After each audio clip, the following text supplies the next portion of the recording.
Yo me crié como gamín. Si van a contar las peleas a puños con mis hermanos en la calle, en todas partes, serían incontables.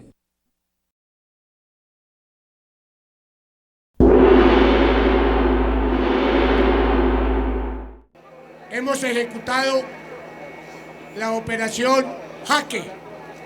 Sí, escúcheme. Tengo solamente una cosa que decir. He estado encadenado durante 10 años. Yo soy el teniente Malagón del glorioso Ejército Nacional de Colombia, secuestrado por esta guerrilla. Hace casi 11 años hay compañeros nuestros, tanto de las fuerzas militares como de la Policía Nacional, secuestrados.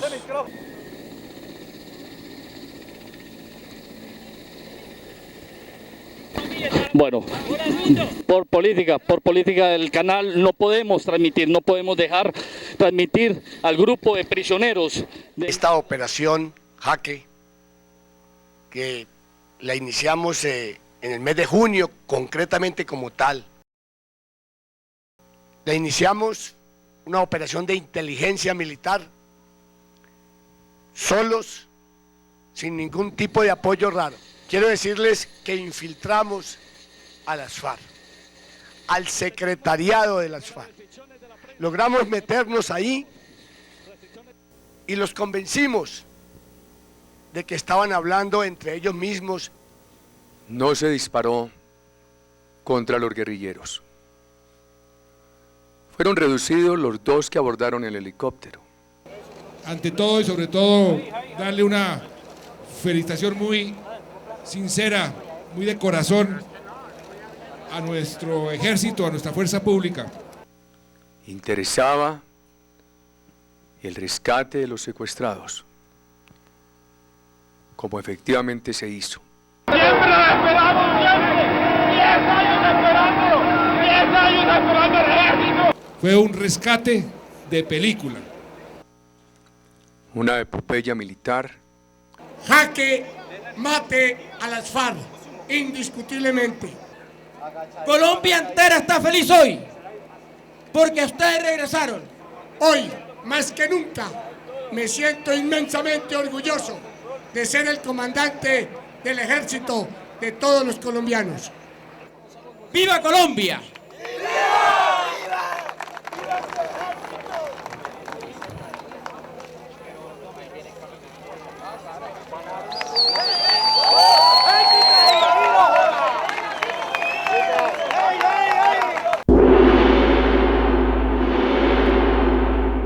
¿Debajo de qué? ¿3 metros bajo tierra?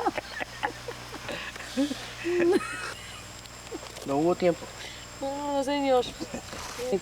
Presidente de la República de Colombia me llamó para informarme que en un encuentro armado entre el ejército colombiano y la FARC, una columna de la FARC había huido hacia territorio ecuatoriano, había continuado disparando y las Fuerzas Armadas colombianas habían tenido que defender. Reyes murió en territorio ecuatoriano. Reyes murió como lo que era, un terrorista. Pero si se le pidió permiso al gobierno ecuatoriano general.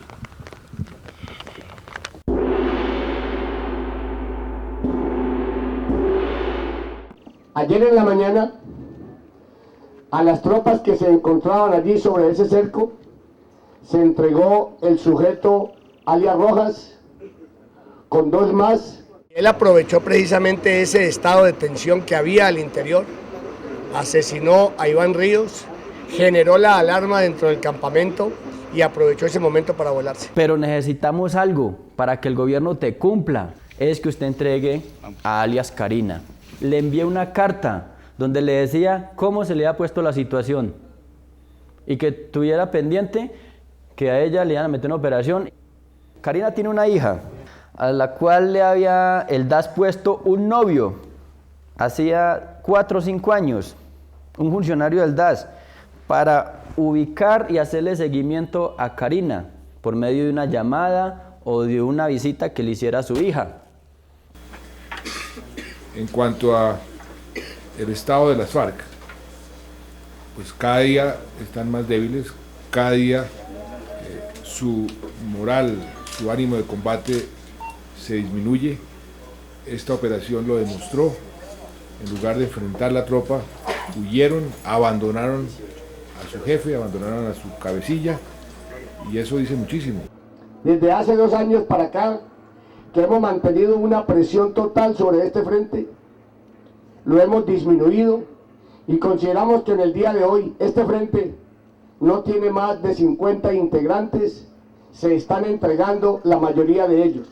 Como les he mencionado anteriormente, en lo corrido de los 2-3 últimos meses, 24 integrantes de este frente se han desmovilizado. Vamos ganando, pero no hemos ganado todavía. El terrorismo no se resigna. Revístelo, revístelo, revístelo, revístelo, que donde ponga estos pies, Señor. Úsale, úsale, úsale, úsale, Espíritu Divino. Dale palabra de ciencia, dale palabra de sabiduría.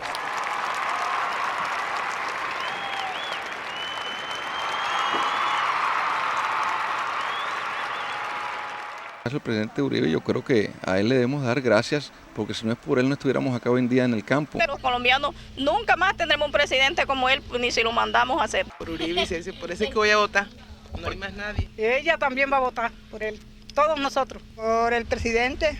¿Por qué? Porque él es el que está viendo por los pobres. Le agradezco al presidente que votó, nos dio casa en el barrio popular de aquí. Y si es de votar por él, voy y votamos. Nosotros debemos respaldar la candidatura del doctor Álvaro Uribe Vélez en la reelección presidencial. La juventud colombiana lo apoyamos en su plan de gobierno para que todos juntos podamos encontrar la paz. Que seguiré sus pasos porque yo quiero ser presidente de Colombia. Muy bien.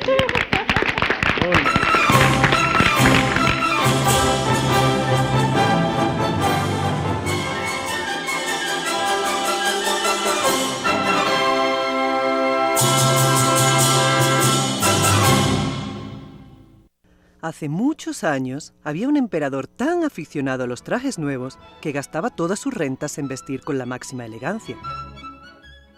Tenía un vestido distinto para cada hora del día, y de la misma manera que se dice de un rey está en el consejo, de nuestro hombre se decía, el emperador está en el vestuario. Una vez se presentaron 2 truhanes que se hacían pasar por tejedores, asegurando que sabían tejer las más maravillosas telas. No solamente los colores y los dibujos eran hermosísimos, sino que las prendas con ellas confeccionadas poseían la milagrosa virtud de ser invisibles a toda persona que no fuera apta para su cargo o que fuera irremediablemente estúpida. Deben ser vestidos magníficos. Si los tuviese, podría averiguar qué funcionarios del reino son ineptos para el cargo que ocupan. Y mandó abonar a los 2 pícaros un buen adelanto en metálico para que pusieran manos a la obra cuanto antes. Ellos montaron un telar y simularon que trabajaban, pero no tenían nada en la máquina.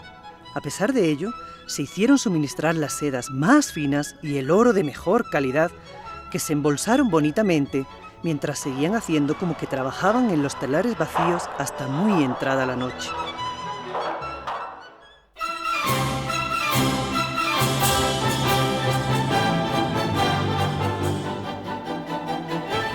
A ver, yo creo que ya el que yo fui el fundador de las Convivires quedó suficientemente claro. Las autodefensas inicialmente fueron un fenómeno que fue creado como grupos de autodefensa por grupos de ganaderos en aras de una autodefensa, es decir, de protegerse de los abusos de la guerrilla.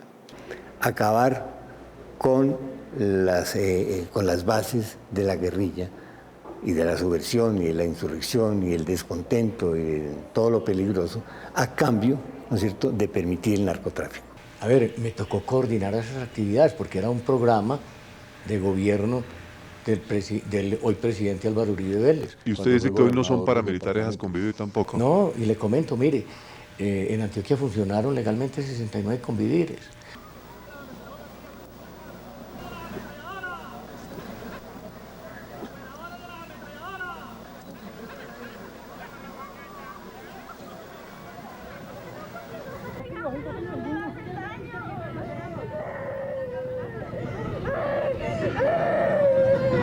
¿Pero por qué no me dejaron verlo? ¿Por qué? ¿Por qué? ¿Por qué no quiero verlo así tan feo?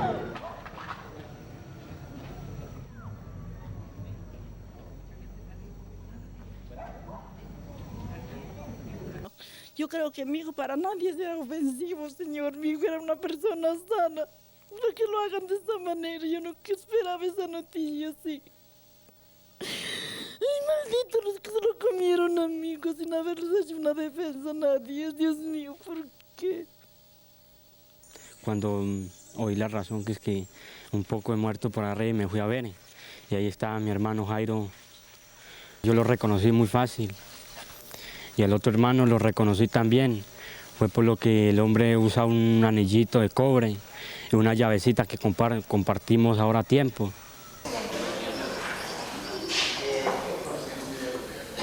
Cuando llegó uno de los hijos y me tocó, ¿no? Dijo que se llevaron a Luis, el hijo, ¿no? Y entonces yo me paré y me vine, ¿no? Pues el hijo ya se lo habían llevado, ¿no? Y cuando ya al rato, pues la noticia era que lo habían matado. Yo, como ve usted, ya estoy viejo, yo estoy completando 73 años, ya no sirvo para trabajar para nada. Y más antes también me mataron un hijo que tenía, que era el que me ayudaba también. Y ahora me matan que era el único que me ayudaba y ellos no tenían problemas con ninguno, porque yo no se metían con nadie, ni hablaban de nadie, debían el trabajo. Sí, entonces estamos en una situación que no hacemos, ¿para dónde coger? ¡A mi padre! ¡Tanta gente mala! ¡Tanta gente involucrada! ¡No jodan así, no se hace mi vida! ¡Mi padre inocente! ¡No jodan lo que me duele! ¡No jodan! ¡Ay, padre mío! ¡Ay, padre mío! ¡Ay, no! Bueno, denuncié masacres, que se van a dar a conocer. Masacres como la de Salao, Chende, Macayepo, Pichilín, muertos craneados. Jairo Castillo conoce de muchos muertos craneados que son más que las masacres, autorizados por esos políticos que hoy en día en Colombia están presos y de otros que todavía no están presos. No es justo que la población civil se atropelle de esa manera, se les robe las partidas que les mandan a ellos y aparte de eso sirva la misma plata esa del Estado para mandar a masacrar campesinos, para demostrar que hay poder. Es que los paramilitares tienen varias funciones. Unas electorales, los paramilitares aseguraban votos. Otras económicas, en términos de tierras, despojo de tierras, pero también laborales, porque implicaban el dominio sobre unos sectores de población para impedir, ¿no es cierto?, organizaciones sociales como sindicatos, como ligas, como juntas de acción comunal. De tal manera que eso permitía bajar los salarios. Y estos señores no tuvieron eco en las autoridades del momento, ni la justicia operó. Entonces, lamentable, pero se dedicaron a hacer justicia por sus propios medios.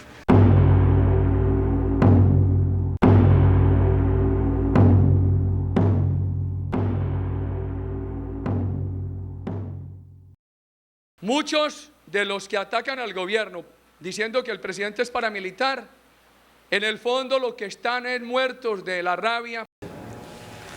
Él me dio las decoraciones, y se lo digo de frente, él me dio las decoraciones, me dio la felicitación, y simplemente yo le digo al país, esperen el video, las fotos, y yo presento eso. Ahí tuvo Salvatore Mancuso, Carlos Castaño, el gobernador de Antioquia, que era Álvaro Uribe, el hermano Santiago Uribe, y unos ganaderos. Yo no necesito beneficio porque ya pagué la condena que estaba condenado. ¿Cómo la gente en la calle le va a creer a un delincuente como usted que asesinó tantas personas mientras estuvo en las autodefensas? No, eso es normal, que un delincuente juzga un corbata blanca sabiendo que uno habla la verdad, como el señor Uribe. Él quiere callar todo el mundo.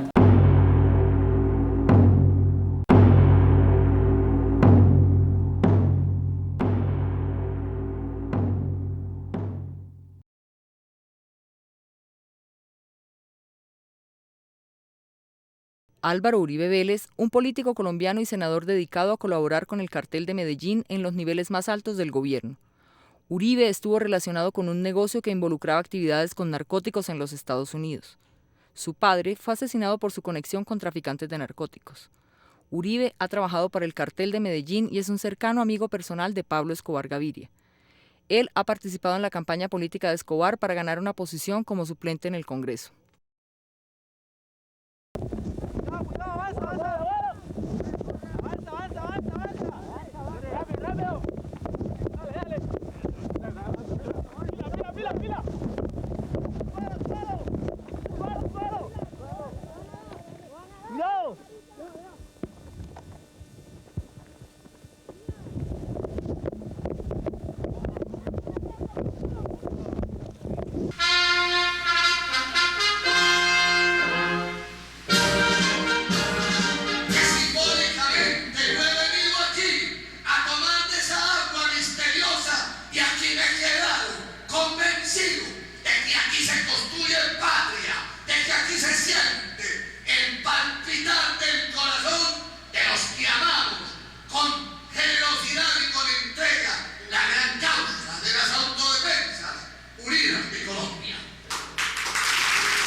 Y donde quiera como nosotros, téngalo indiscutiblemente, porque esa es la tierra de él, la que lo vio nacer y lo que lo hizo hacer políticamente. Cuando nos dijo de seguridad ciudadana, nosotros le dijimos que nosotros también estábamos organizándonos en ese sentido, sin armas ni nada.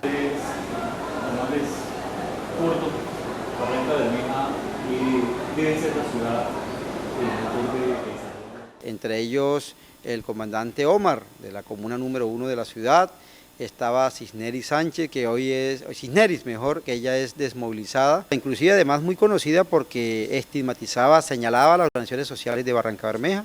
Luego queda demostrado su relación directa con los grupos paramilitares al desmovilizarse. Cisneris era una líder como nosotros. Ella era una líder común y corriente, hasta ahora en estos momentos es que sé que es desmovilizada. Con el liderazgo de las Autodefensas Unidas de Colombia, estamos lanzando una lista única al Senado de la República por todo el Magdalena Medio Unido. Una lista encabezada por el doctor Carlos Clavijo.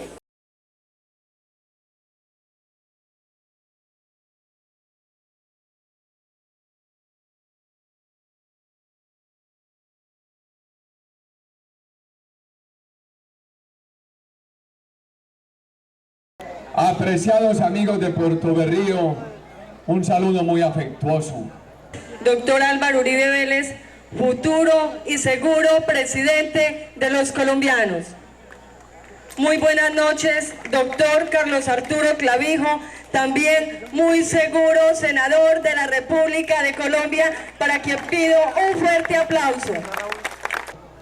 Para recuperar el sendero de la concordia, el sendero del progreso social, el sendero del empleo y el sendero de la modernización de la nación. Puerto Berrío es un lugar símbolo.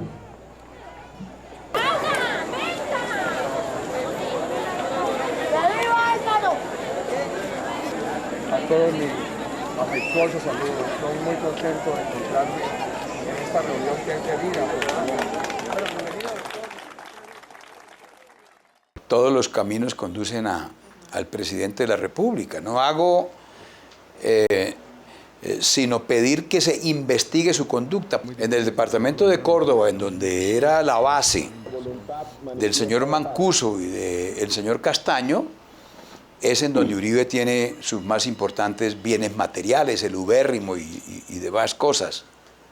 Los paramilitares, en boca de Mancuso, en boca de Castaño, como yo la denuncié en la Fiscalía, invitaron a votar por la presidencia de Álvaro Uribe. La Hacienda La Carolina era un centro de comunicaciones de un grupo paramilitar denominado Los 12 Apóstoles.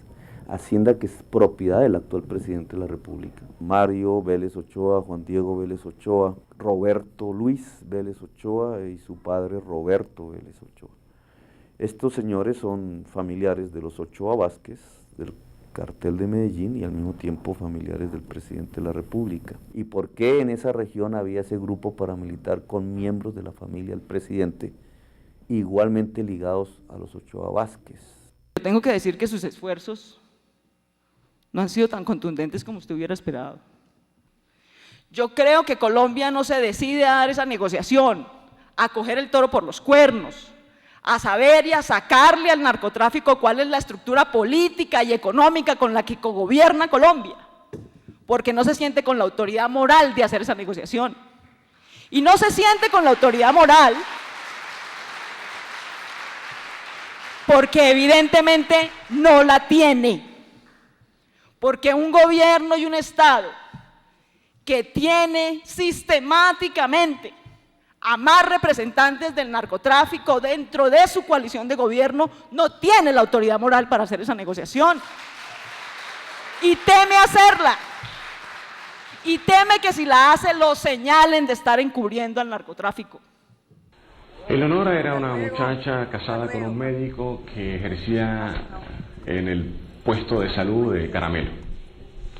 Nosotros la apoyamos para que fuese elegida a el Consejo de Tierra Alta. De allí luego la apoyamos para que fuese electa y saliera a Cámara de Representantes. Ella no tenía ninguna posibilidad de salir electa a Cámara de Representantes sin el apoyo de la autodefensa. Nosotros, las autodefensas, en alianza con esta población, teníamos la capacidad de elegir a los congresistas que realmente representaran los intereses de la población, que son los mismos intereses de la autodefensa. Así que por eso sacamos una muchacha, una señora como Eleonora, sin ninguna representatividad campesina, sin ninguna opción o posibilidad de llegar al Congreso, y la hicimos congresistas con la mayor o la segunda mayor votación que hubo en Colombia al Congreso de la República. El 35% del Congreso fue elegido en zonas donde habían estados de autodefensa. Durante su periodo de gobierno hemos tenido la mayor evidencia de la penetración del narcotráfico y el paramilitarismo en las entrañas del Estado colombiano como nunca antes. En 1982, señor presidente, el narcotráfico tenía 2 curules y menos del 1% de los votos del Congreso. En el proceso 8000 descubrimos que el narcotráfico tenía más o menos el 8% de las curules y ya representaban casi el 12% de los votos. En la parapolítica, señor presidente, hemos descubierto que el narcotráfico y el paramilitarismo tenían el 32% de las curules del Congreso. Iban ya en 2 millones de votos. Así que desafortunadamente el fenómeno no muestra signos de decrecer, sino por el contrario de crecer. Nosotros llamamos a Mario Uribe, básicamente yo le dije a Eleonora que quería conversar con el doctor Mario Uribe para exponer lo que yo visionaba de un proceso de negociación. Mario Uribe, ¿cuál fue lo que hablamos en esa reunión con él? ¿Tú estuviste con él en esa reunión, no? Sí, eso fue en Capilla, pero eso no fue mucho. ¿Eso en qué año fue? En el año, cuando la campaña del Congreso, en el año 2001. 2002.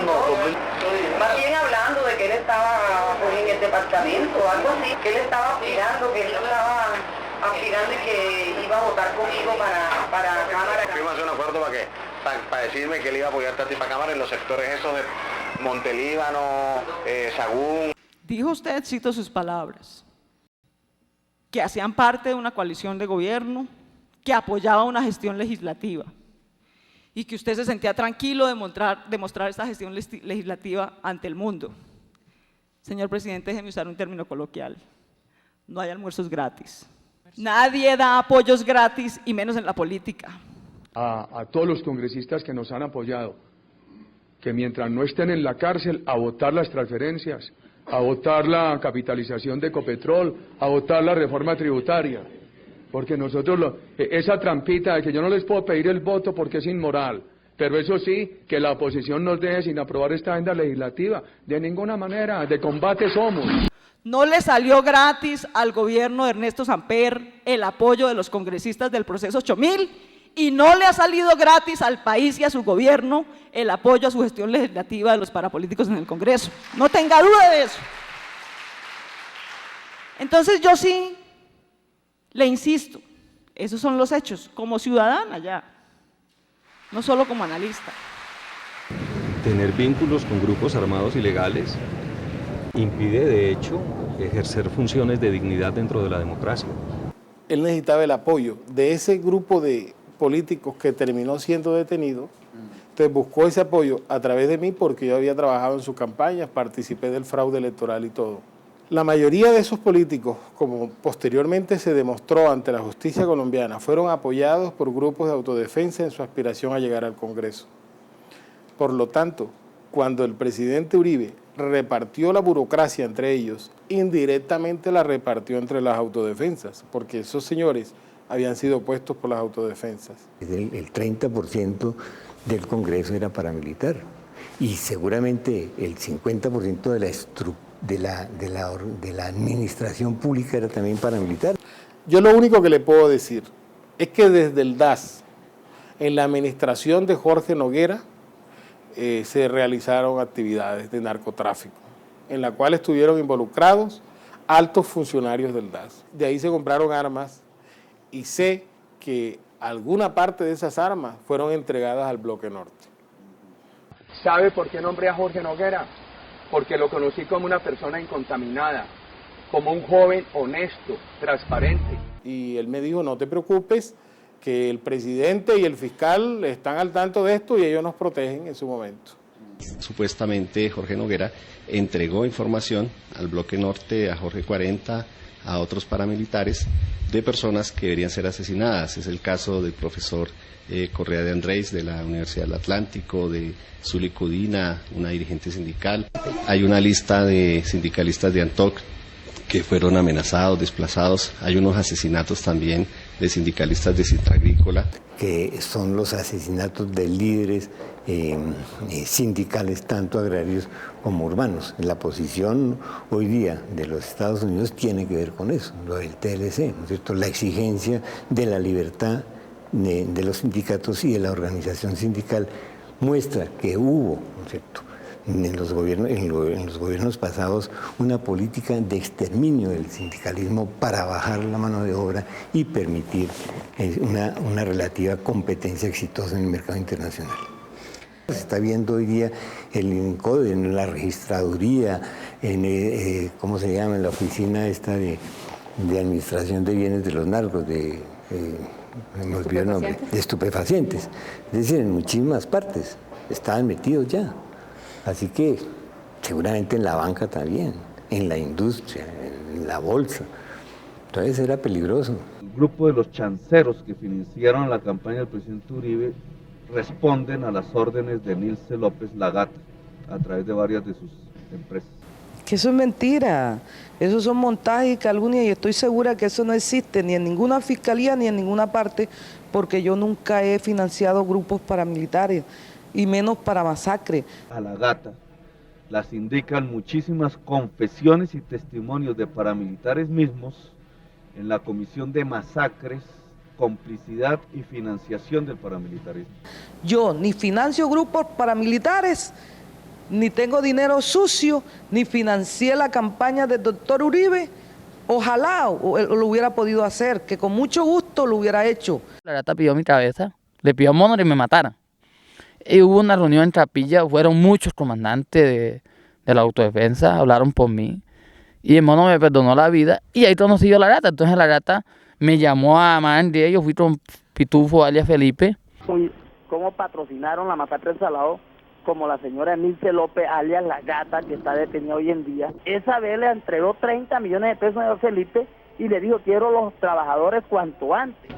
El estilo de mis enemigos, el grupo paramilitar en Colombia, y el gobierno colombiano que hace parte de ese grupo, a esa cantidad de plata que hoy en día se le está dando a la fuerza pública, que hace parte mucha gente de la fuerza pública, filtrada, no han salido al aire, que venían trabajando con los paramilitares de manos cogidas, de sueldos anunciados. Jorge Noguera tenía varios mensajeros con los jefes de las AUC, porque en el caso mío él manejaba, era el tema sobre todo del bloque norte, pero él con el Estado Mayor, su interlocución era a través del general Rito Alejo del Río. ¿Usted es autor del manuscrito que va a leer? Soy autor del manuscrito que va a leer. El general Rito Alejo llegó a Mutatá cuando le llevaban a cabo los combates en La Llorona. Él llegó a la base de Mutatá en un helicóptero con un grupo paramilitares. Él se estaba comunicando seguido con el Mono Mancuso, un duro de los paramilitares. O sea, cuando nosotros estábamos matando gente en Urabá, que matamos cientos de personas, que yo lo he reconocido que las matamos, que decapitamos personas en Urabá. Entonces, ¿dónde estaba ese pacificador? ¿Dónde está ese pacificador que nos permitía a nosotros desplazarnos de un lado a otro? ¿Dónde está ese pacificador que nos pasaban información a nosotros? ¿Dónde está ese pacificador que tropas bajo el mando de él patrullaban con nosotros? Yo estoy dispuesto y yo sé que cuando este señor me ve a mí hablando por acá, él me va a distinguir. Que precisamente nosotros tenemos un reglamento transparente para no tener ningún arma en la comunidad, para no dejar circular ningún arma por los espacios de vivienda y de trabajo de la comunidad y para no colaborar con ninguno de los actores armados. En esta comunidad de San José de Apartadó hay gente buena, pero algunos de sus líderes, patrocinadores y defensores están seriamente señalados por personas que han residido allí de auxiliar a las FARC y de querer utilizar a la comunidad para proteger a esta organización terrorista. Yo sé por qué digo que son testigos falsos, porque los conozco, a varios de ellos, y sé que son testigos extorsionados por el ejército, ¿no? son testigos que fueron torturados en la Brigada 17. No pueden, como lo practica la de San José de Apartadó, obstruir la justicia, rechazar la fuerza pública, prohibir el comercio de artículos lícitos, ni coartar la libertad de los ciudadanos que allí residen. Lo que hacen es estigmatizarlos, ¿no? Y hacerlos aparecer ante la opinión pública nacional e internacional como si fueran guerrilleros, ¿no? Ahora, esto no es nuevo realmente. Durante mucho tiempo, muchos años diría yo, se ha lanzado esta acusación contra la comunidad. Y es una acusación que no tiene ningún fundamento. El ejército ha cometido muchas atrocidades contra los miembros de la comunidad de paz. Y obligarlos a convivir con ellos en este momento es como obligar a una persona violada a convivir con su propio violador. Las víctimas se convierten en victimarios. Él escucha a los militares, que en este caso concreto son los sindicados de haber perpetrado esta masacre. En junio del 97 legalizaron 4 campesinos, el cual hicieron pasar por bandoleros con armas de grupos paramilitares. Yo lo leo, doctor, porque me parece que esto está muy mal hecho, lo que está haciendo el ejército y la policía en unión con los paramilitares.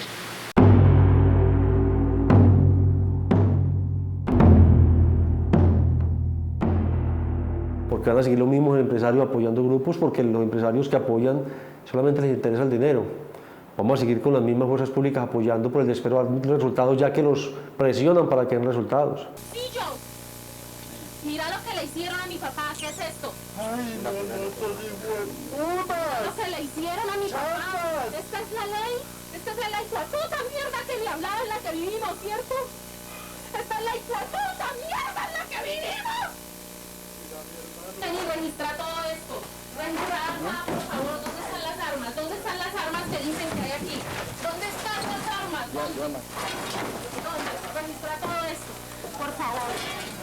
Le hallaron la pieza, mira, le arrancaron el tornillo, lo sacaron de acá. Mira, lo sacaron de aquí, mira, le arrancaron el cuerpo, lo sacaron de acá y lo mataron afuera.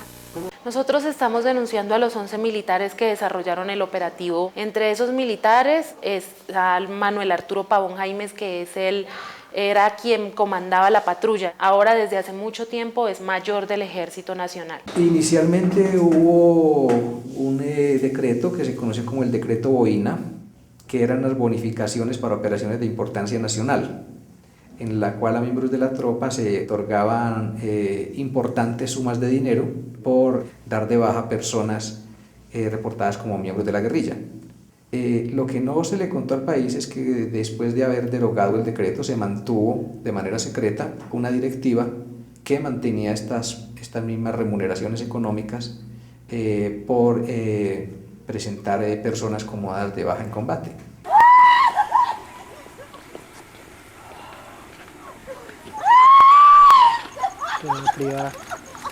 Por última vez lo vieron en Soacha compartir a la 1:30. Allá en Ocaña me dicen que él apareció muerto a las 4:30 de la mañana el martes. ¿Por qué? ¿Por qué? Si es que no es un viaje de 2 o 5 horas, ¿por qué va a aparecer allá y tan en poquito tiempo? La pregunta que yo me hago, ¿por qué? Lo que me dijo era que se iba a encontrar con una persona para ir a hablarlo de un trabajo y nunca más volvió. ¿Eso fue cuándo? Eso fue el 2 de marzo de este año.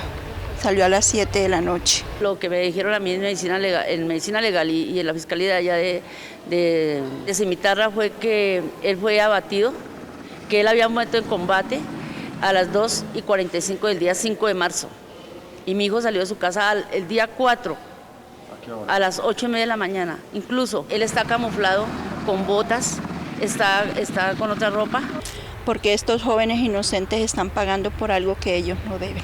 Presentamos una nota de seguimiento dando cuenta también de que jóvenes adolescentes probablemente podrían estar siendo reclutados en estas localidades y que eventualmente estarían siendo conducidos a través de las centrales de transporte a municipios del Catatumbo como El Tarra y como Tibú.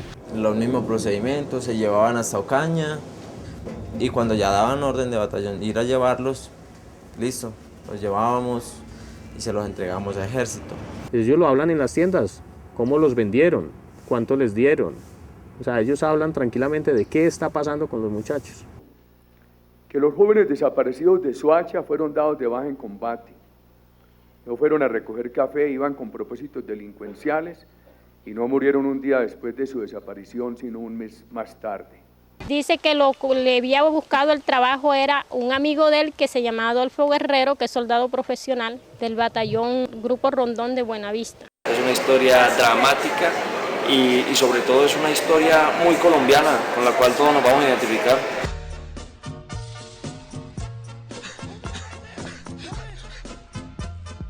Lo mataron en el sector de la S y lo vistieron, le pusieron armas. Él era ingeniero civil, trabajaba, tenía varias obras. Ellos lo enterraron como NN, pero ellos sabían que él no era ningún NN porque ellos le quemaron los documentos y quemaron todo lo que él tenía. Matan las personas, las ponen como falsos positivos y el gobierno les da licencia para irse y fuera de eso les da plata para que se vayan para la casa. Nosotros denunciamos a la 14ª Brigada porque son las personas que hemos encontrado en la zona como Ejército y son quienes han convidado a algunos campesinos sacándolos de las casas, diciéndole que les muestren los caminos, que los lleven a algún lugar o que tienen que hablar con el teniente o que tienen que hablar con otra persona y luego aparecen los campesinos que ellos sacan ejecutados y después los pasan como guerrilleros caídos en combate. Bueno, el Ejército los lleva, los asesina y hace un campo de batalla, ponen unas armas a disparar y luego los presentan como guerrilleros uniformados y con un fusil que según dicen ellos solo lo portan las guerrillas.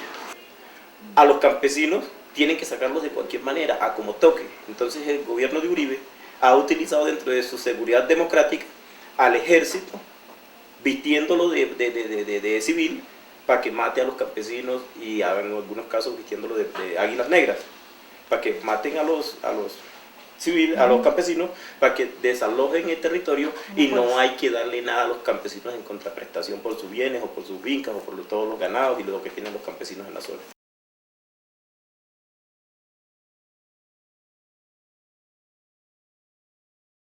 Yo pensaba que el fusil era un palo y que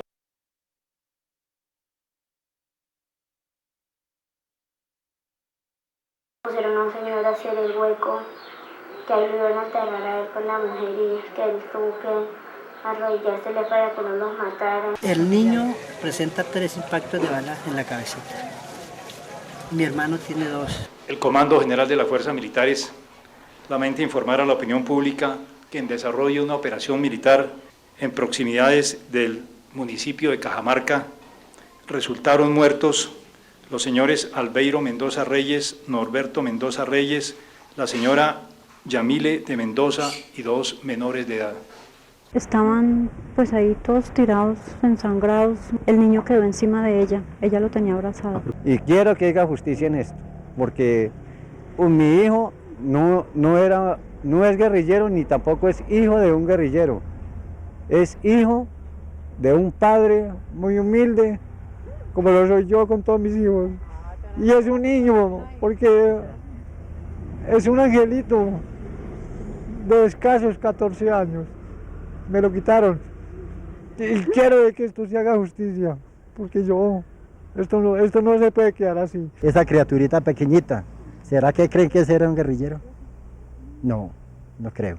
No basta con juzgar a políticos o a integrantes de la fuerza pública por colusión con los paramilitares y eventualmente por conciertos u omisiones frente a la guerrilla. El ojo de la justicia, de los jueces de la historia y la política, debe dirigirse a la voluntad que faltó en el Estado para combatir estos flagelos terroristas. Todos los que estamos en el Cauca, los territorios nosotros están invadidos, no nos dejan trabajar, la guerrilla, el ejército, la confrontación, y cada día nos matan más a nosotros. Bueno, a la llegada de los españoles en lo que hoy es Colombia se calcula que éramos 10 millones de indígenas y 400 pueblos. De esos, hoy solamente somos 1.380.000 y solamente 102 pueblos. el resto ha sido exterminado. El presidente Uribe no es amigo de los indígenas. Sabemos muchas legislaciones que ha pasado por el Congreso ha sido antiindigenista. Una población del 2.2% del total de los habitantes de Colombia tiene el 27% de las tierras. La denuncia de Álvaro Uribe es distractora. La denuncia de Álvaro Uribe es decir que, focaliza el problema en los indígenas como los mayores terratenientes, olvidando o ignorando de que estos territorios tienen un uso de conservación. Se alberga la mayor parte de las zonas boscosas del país, la mayor parte de la biodiversidad del país está en estos territorios. Y entonces olvida, digamos, muy premeditadamente que los verdaderos terratenientes son los grandes hacendados del país, son los que tienen grandes extensiones de tierras ganaderas que están acumulando la tierra, esos son los verdaderos terratenientes. Y tenemos conocimiento de que pues Álvaro Uribe, digamos en su condición individual, en su condición de empresario, es uno de los mayores y grandes terratenientes del país. Los ESMAD trajeron un camión, violentaron las puertas, sacaron los electrodomésticos, lo cargaron en el camión y se lo llevaron.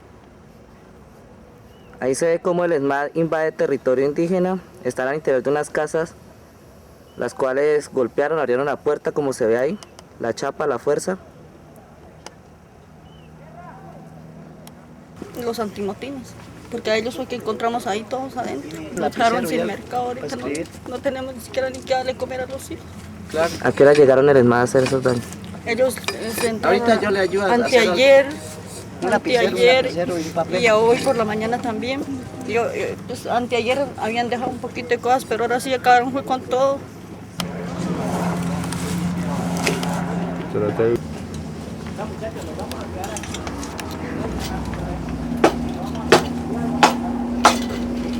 Aló, Coronel Cartagena, habla Jair Hernández, de Derechos Humanos, del Senado. Y pues la idea es que los ESMAD salgan fuera de la vivienda porque ahí está el señor de la casa, que es un colombiano. El señor está tan desesperado, mío, que saca de corta las venas. Y nos corren con armas ellos. Nosotros con garrote o piedritas, así nomás. Uno qué hace. Y ellos con la pura bala contestan. Pues del mal todo, lo que ve aquí, ya han quemado las casas, las ollitas, la comida y toda la ropa lo cogen y lo queman. Mire, se encontró, ¿qué es eso dentro de la herida? Un cuerpo extraño, nos parece que es un balín, un pedazo de balín. ¿Le hacemos un acercamiento ahí? Sí, pues nos han dicho que varios indígenas han sido heridos por fusil, incluyendo el muerto que hubo, que murió en el hospital de Popayán por una bala.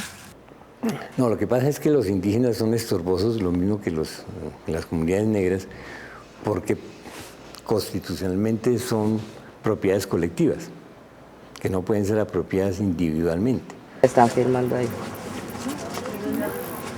Sí, cuando nosotros entramos a la casa. Un integrante del ESMAD que debería tener el número aquí que lo identifique, en este momento parece sin identificación, grabando a la gente para posibles desapariciones después.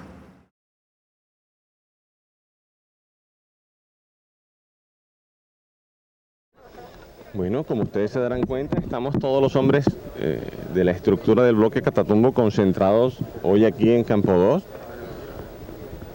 La voluntad es total para que solo el Estado de Derecho y sus autoridades legítimas sean de ahora en adelante quienes ofrezcan y brinden seguridad a los ciudadanos. Hace algunas semanas, cuando hablé con el doctor Luis Carlos Restrepo y con la Comisión Exploratoria, se definió claramente: la zona de concentración es necesaria para poder tener la seguridad de que allí están ubicados y de que va a haber veeduría internacional, pero no puede ser zona de distensión. El terreno, el área de la patria que se defina como zona de concentración tendrá la presencia plena de las instituciones democráticas. De allí no saldrá representante alguno de las instituciones democráticas. Su defensa le pidieron al gobierno la semana pasada que ante estos gestos de paz que ellos llaman interceda para que se congele la orden de extradición contra Carlos Castaño, por ejemplo. Bueno, ese tema hay que examinarlo a la luz de la Constitución, a la luz de la ley. Entregamos todas las armas, incluida la mía, todos los hombres, toda la estructura del bloque Catatumbo. ¿Y qué va a pasar con eso?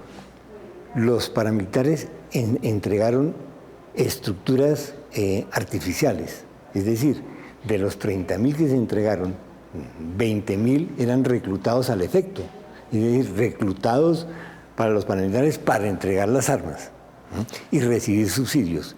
Pero las estructuras fuertes, militares, digamos, de tradición, esas no se entregaron, esas siguen funcionando, salvo unos 2.000 o 1.500 hombres que han entregado armas y que han sido judicializados. Pero la mayoría, la estructura básica militar no fue entregada, porque esa estructura básica militar es la estructura del narcotráfico, esa no se entrega. Y avanzo hacia la desmovilización de las autodefensas, del Catatumbo, mías y del resto de autodefensa, como un compromiso por la construcción de la paz de este país. No quiero ser claro, Mancuso no puede, pues está inhabilitado judicialmente. Creo que Ernesto sí, porque no está juzgado, ¿cierto, Ernesto?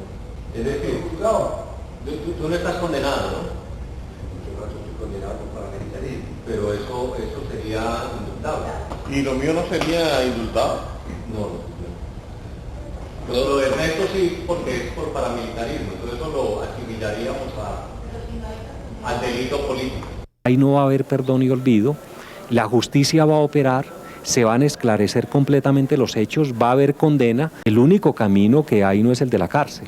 Es decir, ese es todavía una especie de mecanismo de venganza. Las reparaciones simbólicas pueden ir desde el pedir perdón públicamente por sus actos hasta cooperar efectivamente con organizaciones, con instituciones que están luchando, dijéramos, por las víctimas de la violencia. No puede haber amnistía e indulto, porque ellos no han cometido delitos políticos, sino delitos comunes. Vean, nosotros estamos en un acto de fe. Ningún acto de fe se condiciona. Y nosotros no estamos condicionando nada a cambio de nuestra desmovilización. Es un acto de fe por Colombia, por la construcción de paz. También exigimos que no se contemplen, así sea implícitamente, zonas de despeje jurídico. El modelo es muy simple, se pagan 5 años, es decir, todos los procesos se acumulan y esos 5 años se descuentan del tiempo que se permanezca en zona de ubicación. ¿Dónde se paga la cárcel? Aquí, zona de ubicación. Programa audiencia pública para oír a los representantes de las Autodefensas Unidas de Colombia. Primero, instalación de la audiencia por parte de la señora presidenta de la Honorable Cámara de Representantes, doctora Zulema Hattin Corrales. Segundo, intervención de los representantes de las Autodefensas Unidas de Colombia. A continuación, la intervención del señor Ernesto Báez de la Serna, jefe político de las Autodefensas Unidas de Colombia.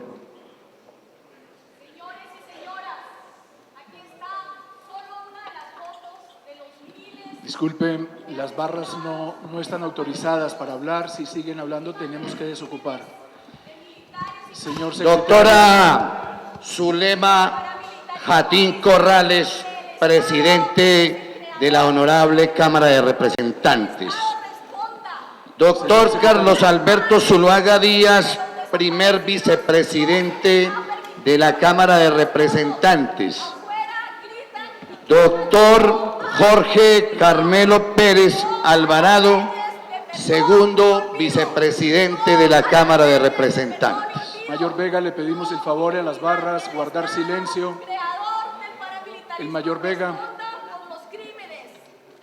Ofrecemos a Santa Fe de Ralito escenario de las negociaciones como espacio propicio para que todos los colombianos escuchemos y expongamos allí sin temores y aprensiones la verdad que no ha conocido este país en los últimos años de complejo entramados de violencia y paz. Que Colombia sea en nuestras mentes y en nuestros corazones el intento siempre vivo, siempre bello de construir el paraíso entre los Andes y el mar. Muchas gracias, honorables congresistas. Muchas gracias, señoras y señores. Dios bendiga a Colombia.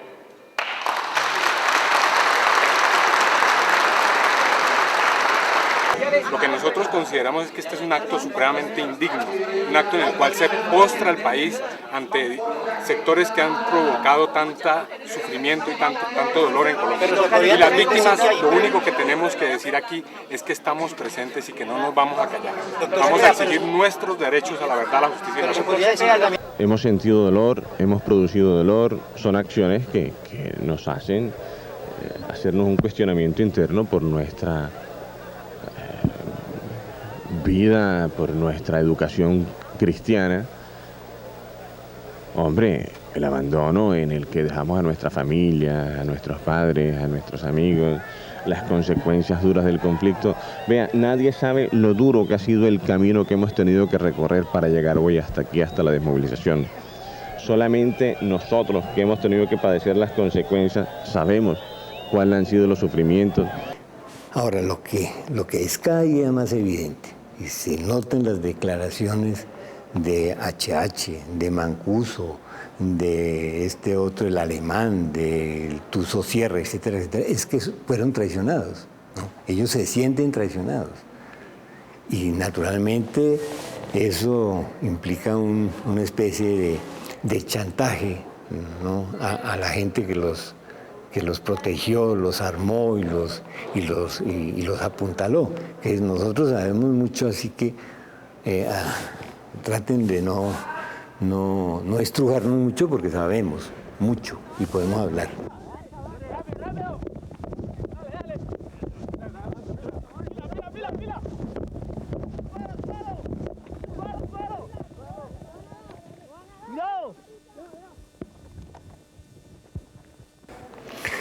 Pues, lo han dicho y está implícito, es llevarlos a los Estados Unidos para que allá sean procesados por narcotráfico, pero sus delitos criminales de lesa humanidad que están aquí vigentes, esos quedan, digamos, tapados por esa otra política.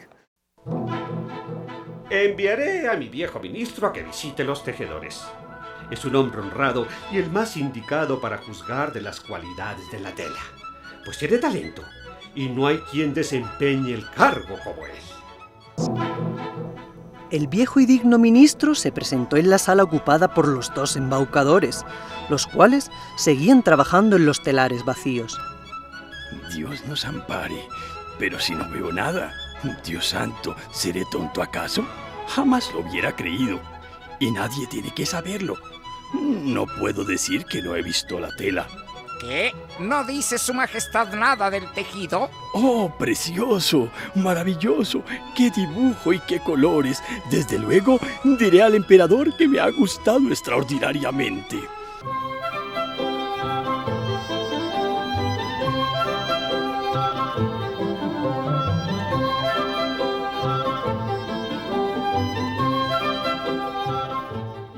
¿Aló? Señor. Mire pues, allá ya le armó un tinglado de hijo de puta. Ah, bueno. Va el curita y va el jefe de los abogados y va no sé quién más a las 6 allá. Ah, bueno. Yo les dije, oiga pues lo que les dije, que me costaba que esa cosa existía. Listo, capullo. Para política. Definitivamente en esa época es evidente el conflicto que hay entre el Ejecutivo y la Corte por estos procesos que estaba adelantando la Corte, y la cabeza principal de estas investigaciones es el doctor Iván Velázquez.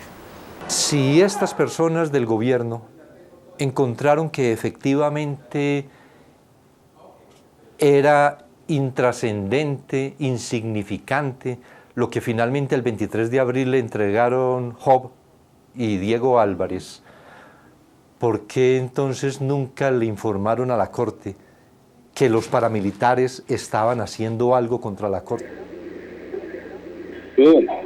Hola, doctor. ¿Cómo me fue? De 1 a 10.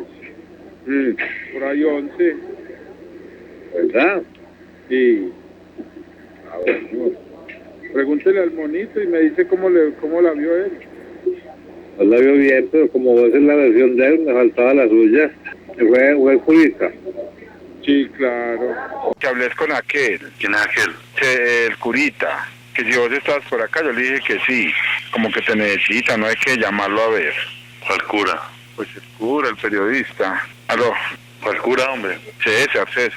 ¿Quién dijo? Pues hablé con él. Ay, que hablara yo con él. Sí. Pues si yo no estoy, no llamara de marica y no me contesta. No queremos estar en los zapatos del señor presidente.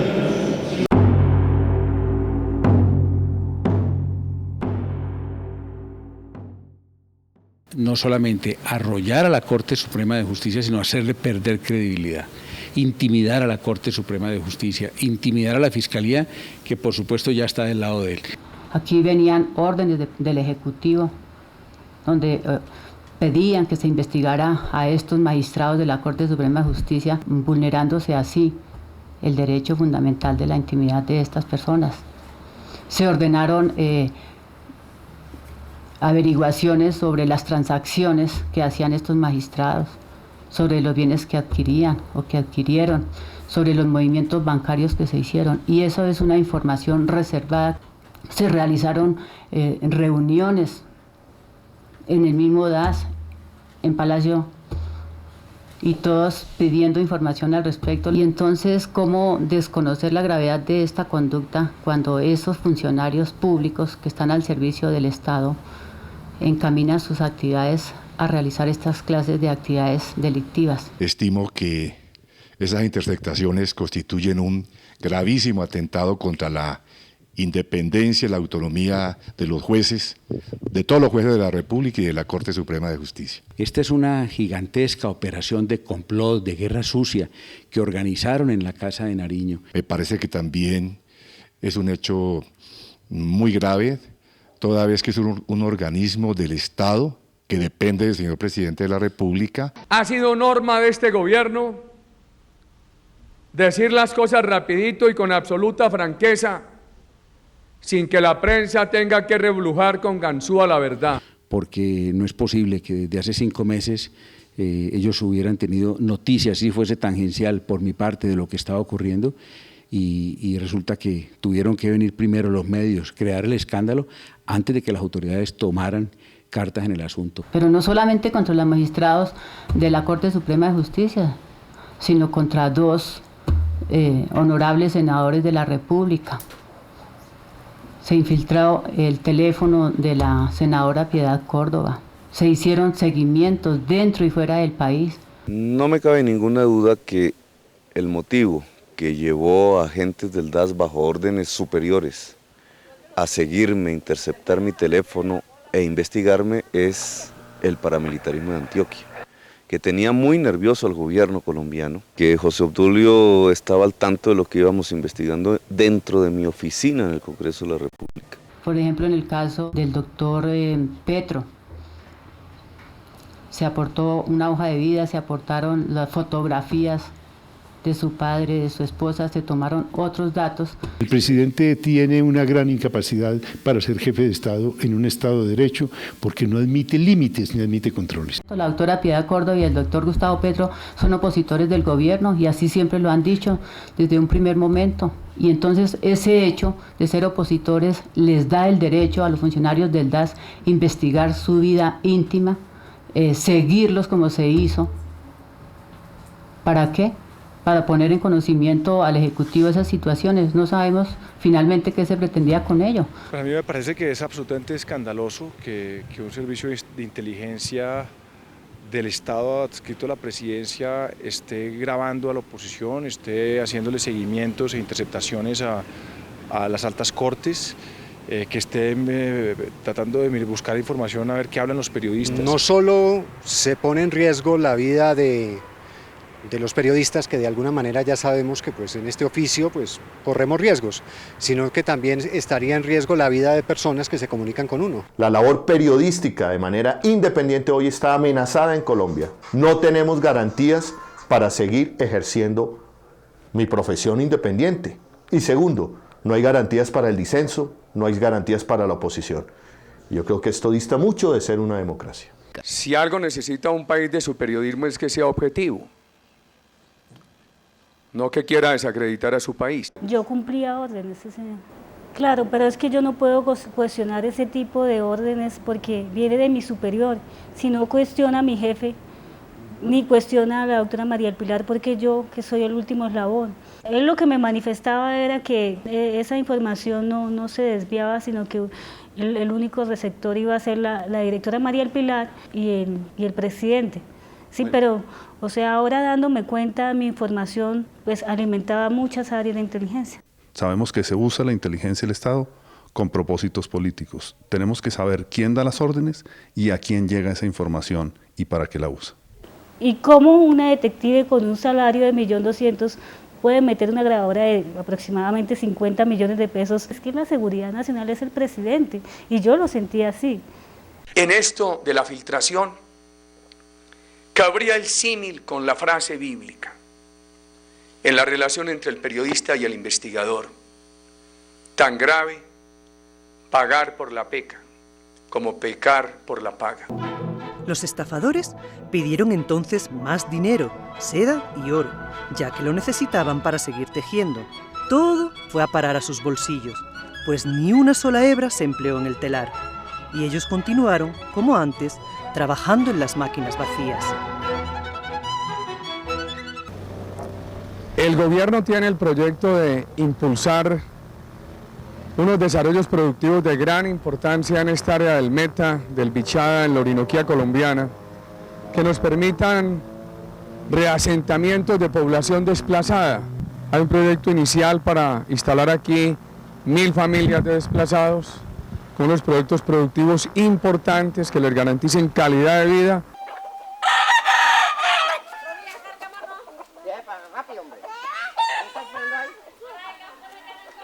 No, pues mucho mejor allá. Aquí estamos aguantando esa hambre. Que el gobierno nos dé allá. Que el gobierno nos dé una partida, sí, donde podemos levantar nuestros hijos, donde podemos cultivar algo. Esto no sería muy beneficioso desde el punto de vista social porque serían muy poquitas familias las que se benefician. Si uno parcela esa tierra, no es el camino parcelarle esa tierra a unas pocas familias o de desplazados o de campesinos sin tierra. ¿Por qué? Porque quedarían aislados de los servicios públicos. Si se le da a unos privados, se le concede la explotación a ellos, se pueden generar entre 1.000 y 1.500 empleos. Eso muestra un juego perverso del gobierno en el que por un lado apoya a ciertos empresarios de La Palma para desplazar y por otro lado evita entregarle tierras legalmente destinadas a población desplazada. No están teniendo en cuenta que esto se hace sobre la base de una acción de terror, con participación de grupos paramilitares, con capitales del narcotráfico. Tenemos que tener un tratado de libre comercio con los Estados Unidos, eso hay que buscarlo desde ya, urgentemente, porque estos años pasan muy rápidamente. Y lo que vamos a proponer es lo siguiente, que lo hagamos sin perjuicio de adelantar el arca. Y que nos ayuden para conciliar intereses en Colombia, a ver cómo dentro de ese tratado hallamos unas cláusulas de defensa de los segmentos competitivos de la agricultura. Carimagua y Agroingreso Seguro son gemelos. Es una sola política, ¿no es cierto?, con dos caras. La de Agroingreso Seguro es el patrimonio público, la plata del Estado es de los ricos. Y el de Carimagua es igual, la tierra es de los ricos. 700.000 pesos, 680.000, 8 millones de pesos, 2 millones, 1 millón de pesos. Es en el agro donde todos ganamos. AIS, el agro es ingreso seguro. El programa Agroingreso Seguro es uno de los instrumentos más importantes del Gobierno Nacional para la reactivación y fortalecimiento del sector agropecuario del país. Agroingreso Seguro es riego, incentivo a la capitalización rural, incentivo a la asistencia técnica, es un programa para generar empleo, ayudándole directamente a los campesinos, a los pequeños productores o estimulando a los industriales de este país para que sigan ampliando la frontera agrícola. Era una forma de subsidio a la actividad agropecuaria, pensando en la competencia que representaba, desventajosa, que representaba el TLC para los intereses agropecuarios. Es decir, vamos a subsidiar, dado que la agricultura y la ganadería en Estados Unidos están subsidiadas, Nosotros vamos a subsidiar también esta para que la competencia sea menos desleal. Es un mecanismo transparente. El gobierno no puede excluir a ningún ciudadano de ese tipo de convocatorias, ni a un hijo de un senador, ni a un hijo de un magistrado, a nadie. Estaba pensado en darle apoyos a los pequeños, pero en última instancia, aunque hubo apoyos y subsidios a los pequeños y medianos agricultores, la gran tajada de la torta se fue a esas familias tradicionales de la costa, agroindustriales, que tienen su poderío montado, que no necesitan subsidios porque están subsidiadas de alguna manera por el bajísimo costo de la mano de obra, por la ausencia de sindicatos, por el exterminio de los líderes agrarios. Muchas veces es mucho mejor darle la oportunidad a que un señor de estos genere 3 o 4 empleos, que se le dé directamente un subsidio a una persona. Pero aquí hubo otro subsidio, hubo un subsidio, digamos, en dinero contante y sonante para esas familias. ¿A cambio de qué? Es lo que todo el mundo se ha preguntado y mucha gente responde. A cambio, ¿cierto?, de una inversión electoral que habían hecho esas familias y de todas maneras de una nueva inversión que estaban haciendo electoral con vistas a la reelección del presidente Uribe. O sea que hubo ahí un canje de favores, ¿no es cierto? Yo voto y tú me pagas, yo pago y tú me votas. Ni los Dávila Bondano, ni las otras familias, revisando nosotros las campañas, ha aportado un solo peso a la campaña del presidente Uribe, ni de la del 2002, ni la del 2006. O sea que aquí no estamos pagando ningún tipo de favores. Con respecto a unas familias del Magdalena que fueron beneficiadas por este programa, se reitera que dichas personas han participado cumpliendo con todas las condiciones técnicas y requisitos legales, igual que los otros 33.424 beneficiados, de los cuales cerca del 90% son pequeños y medianos productores. El Gobierno Nacional está convencido que a través de estos subsidios se debe seguir apoyando la inversión en el sector agropecuario. De esta manera, los colombianos pueden tener la certeza que los recursos públicos no se han destinado a comprar carros lujosos ni apartamentos en Miami. Yo creo que el acuerdo era de poder, ¿cierto? Era de poder. Era un país modelado por esos intereses latifundistas, por esos intereses narcolatifundistas, ¿cierto?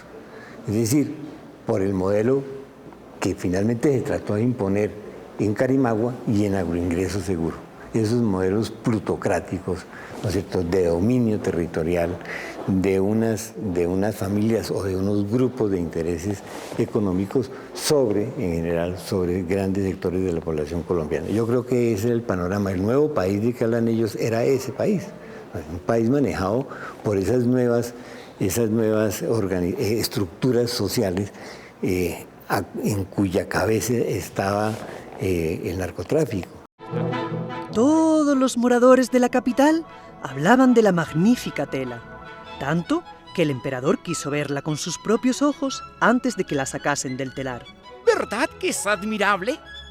Fíjese, vuestra majestad, en estos colores y estos dibujos. ¿Cómo? Yo no veo nada. Esto es terrible. ¿Seré tan tonto? ¿Acaso no sirvo para emperador? Oh, sería espantoso. Oh, sí. Es muy bonita. Me gusta. La apruebo. Estos son los pantalones. Ahí está la casaca. Aquí tienen el manto. Uno creería no llevar nada sobre el cuerpo. Más precisamente, esto es lo bueno de la tela. A Colombia la está matando la pereza. Lo que tenemos que hacer en modificación de jornada de trabajo es recortar la jornada de sueño, es recortar la jornada de vacaciones, es recortar la jornada de festivos. Echó a andar el emperador bajo el magnífico palio. Nadie permitía que los demás se diesen cuenta de que nada veían, para no ser tenidos por incapaces en su cargo o por estúpidos. ¡Pero si no lleva nada! Dios bendito, escuchen la voz de la inocencia. Y todo el mundo se fue repitiendo al oído lo que acababa de decir el pequeño. Aquello inquietó al emperador, pues barruntaba que el pueblo tenía razón.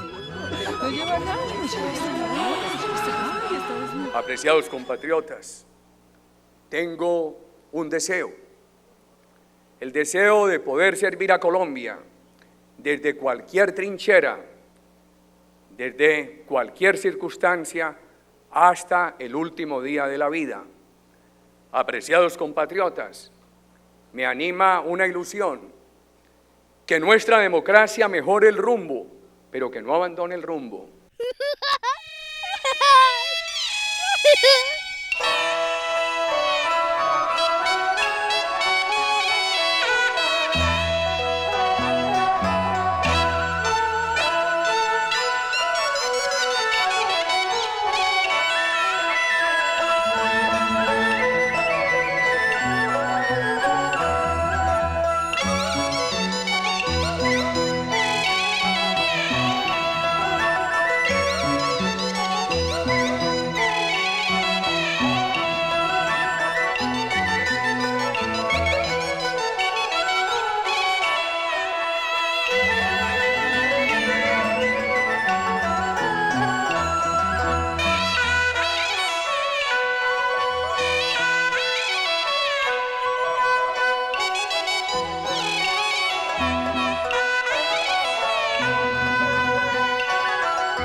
Para repetirle al mundo,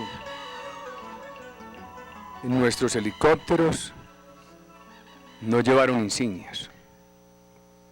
Ninguna insignia, señor presidente, ninguna insignia ni de Cruz Roja ni nada parecido. Ninguna insignia ni de Cruz Roja ni nada parecido.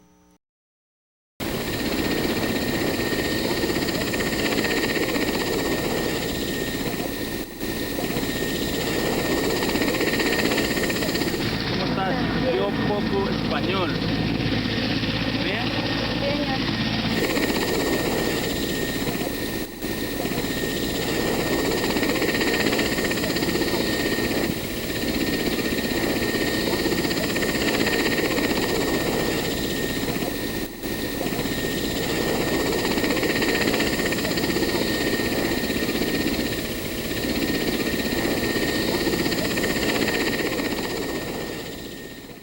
Los cadáveres estaban en paños menores, en pijamas, es decir, no hubo ninguna persecución caliente, fueron bombardeados y masacrados mientras dormían.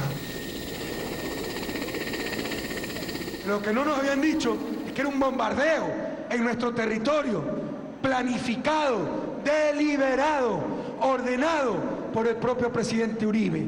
Entonces todo fue mentira lo que dijo Uribe. Lo único que era cierto es que había muerto Raúl Reyes.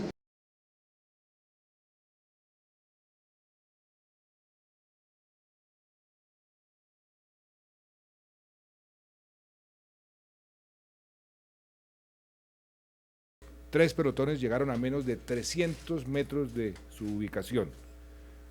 Y tal como lo afirmaron los guerrilleros que se han entregado, estaban en una sin salida.